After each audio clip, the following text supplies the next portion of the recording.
নমস্কার বন্ধুরা, আমার একটি নতুন ব্লগে আপনাদের স্বাগত জানাই। বৈষ্ণব মাতা দেবী দর্শন করার পর আমরা এখন যাচ্ছি পাটনিটপ দর্শন করতে।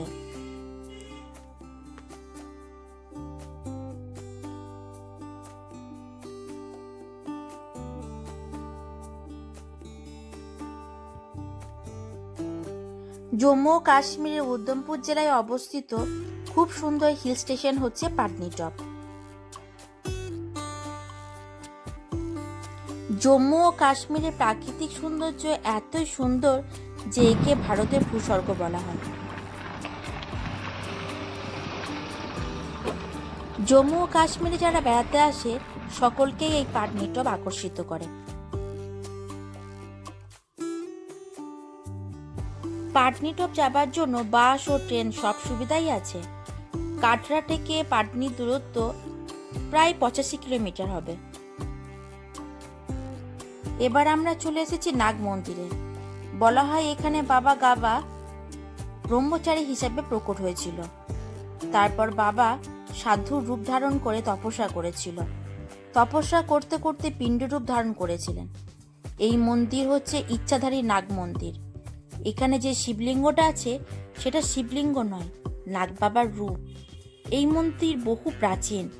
বলা হয় এখানে যারা আসেন তাদের সকলই মনস্কামনা বাবা পূরণ করে। আর এটা হচ্ছে পাটনিটপের একমাত্র মন্দির, তাই এখানে এলে নাগ মন্দির অবশ্যই একবার আসবেন। এবার আমরা পাটনিটপের ওপরে যাচ্ছি।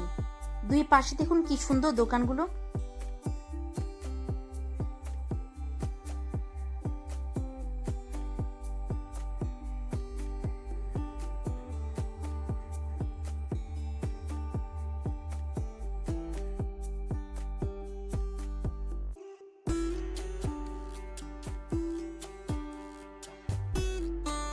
চলুন, চলে এসেছি আমরা পাটনিটপের পার্কে। এখানে অনেক রকমের অ্যাক্টিভিটি আছে।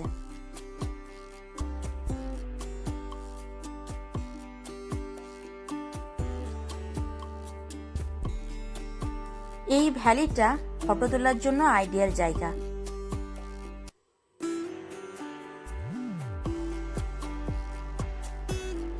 কাশ্মীর হচ্ছে প্রকৃতির লীলাভূমি। বিধাতা যেন সমস্ত সৌন্দর্য অকৃপণ হস্তে কাশ্মীরকে ঢেলে দিয়েছে। কাশ্মীরে এসে মনে হয় যেন আমরা কোন বাইরের দেশে চলে এসেছি। পাহাড়ি অঞ্চলে রৌদ্রের লুকোচুরি খেলা, রং বেরঙের ফুলের মেলা, জানা অজানা পাখির কলকাকলি মানুষের মনে আনন্দের উজ্জ্বলতা আনে।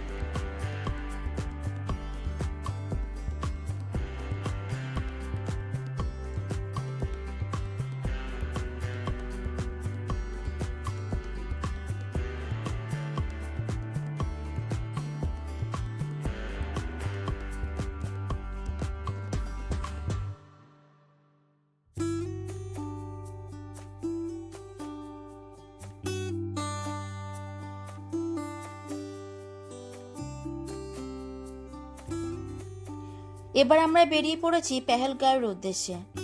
চারিদিকের গাছগুলোকে দেখুন, পুরো ক্যালেন্ডারের ছবির মতন দাঁড়িয়ে আছে। সত্যি কি সুন্দর লাগছে দৃশ্যটা।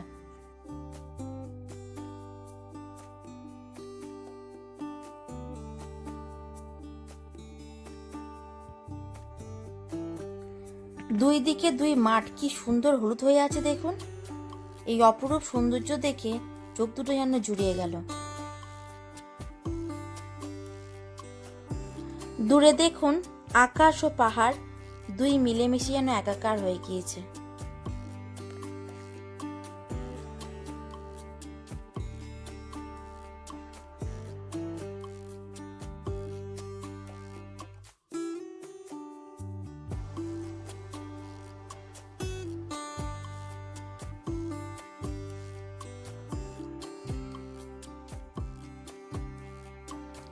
এখানে বাড়িগুলো দেখুন, সব কাঠের তৈরি।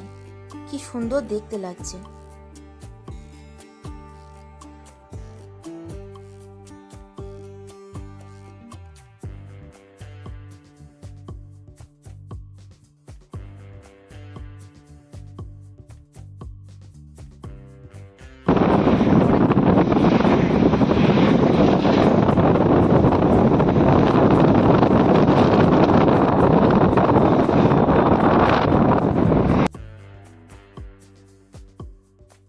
যে রাস্তার ধারে ধারে দেখছেন গাছগুলো, এইগুলো সবই হচ্ছে আখরোট গাছ। এই তো চলে এসেছি এবার পেহেলগাঁও। এবার আমরা একটু হোটেলে যাই। আজ আমার মেয়ের জন্মদিন, এখানে তাই কেক কাটা হলো।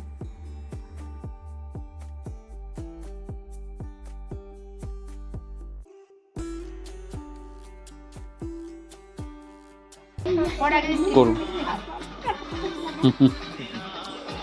নাও কাটো কাটো।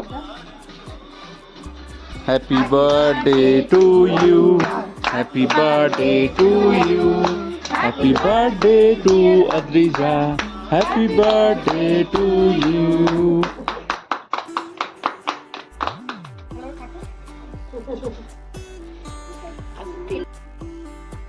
আমরা আগে থেকে বলেছিলাম আমার মেয়ের জন্মদিন আছে, তা দেখুন কি সুন্দর ছোটখাটোর মধ্যে ওরা আয়োজন করেছিল। এই ছোট বাচ্চাগুলোকে দেখছেন, এটা হচ্ছে ওদেরই গেস্ট হাউস। এরা কিছুক্ষণের মধ্যে এমনভাবে আমাদের সাথে মিশে গেল, আমরা যে বাইরে থেকে এসেছি তা ওদের কাছে কিছুই মনে হচ্ছে না, মনে হচ্ছে আমরা যেন ওদের বাড়িরই লোক।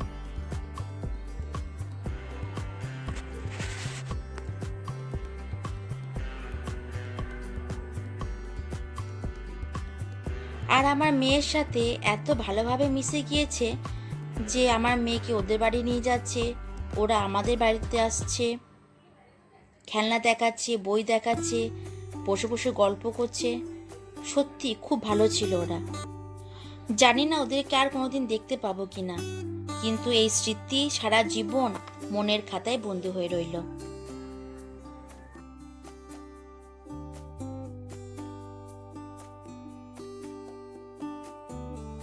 এই হচ্ছে আমাদের গেস্ট হাউসের সকালের দৃশ্য।